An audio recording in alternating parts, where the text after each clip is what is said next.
Nick speaking, and welcome to my first video, Necrons for Beginners.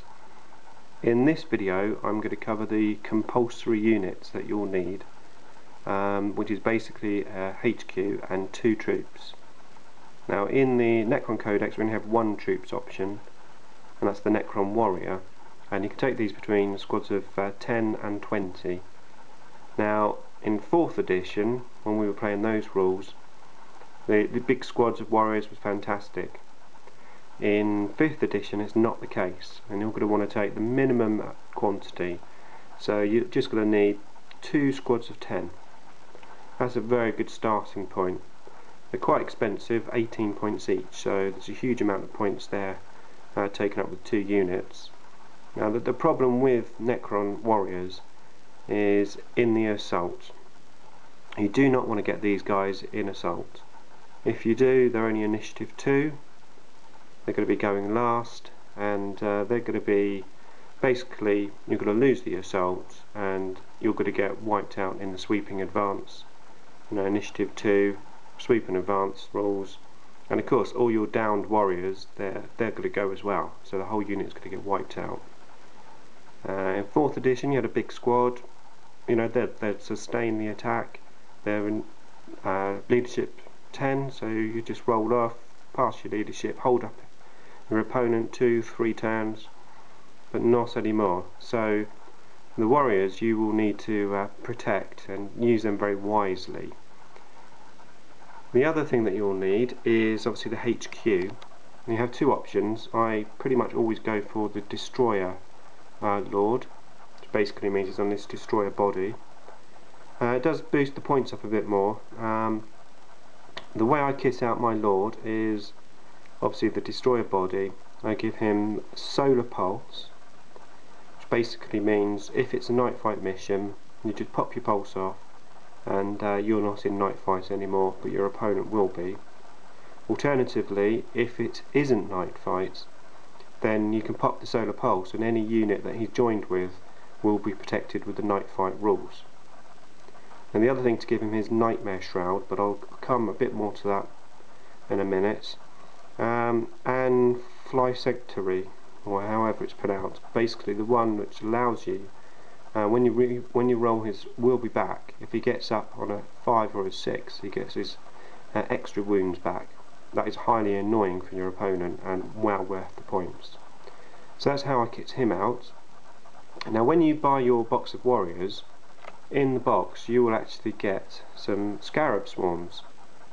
Now these are a fast attack and you get 3 with each set of warriors.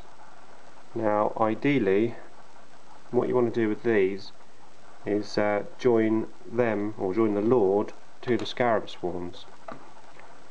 Now effectively this makes the Lord a lot more powerful and a lot more annoying for your opponent. Just put those scarabs out. Now what I would do would use all 6 of those scarab swarms for the Lord, like so. So the way to use the Lord is turn 1, you turbo boost him and the scarabs right out towards your opponent. Now after turbo boosting you'll obviously get your cover save, and because you're a small target you'll get -1 to cover save, and because you're a swarm you get another -1.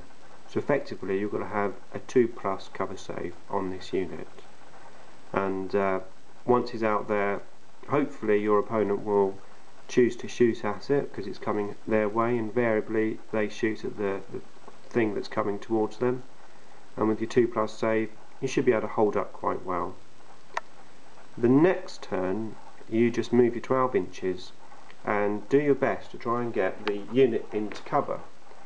Now obviously you don't want to be putting the Lord into cover because he doesn't ignore terrain and he'll have to take a dangerous terrain test. But the scarab swarms do ignore terrain, so what you'll be aiming to do is put,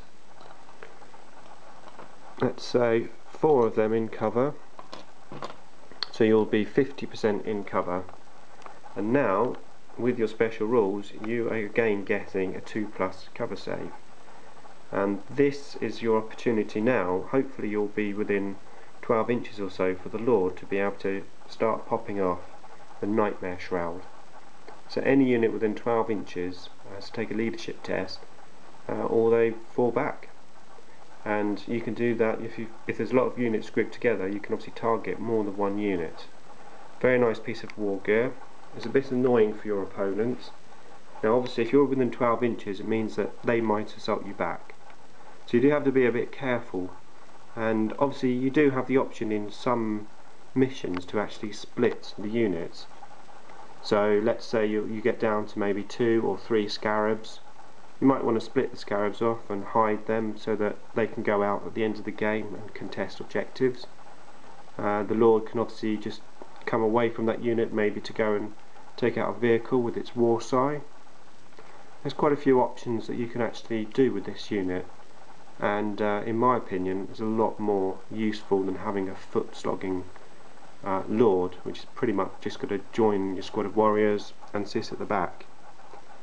So we're obviously going to need some supporting units for this, and what I'm going to do next is build on the compulsory units, making the list up to 1,000 points.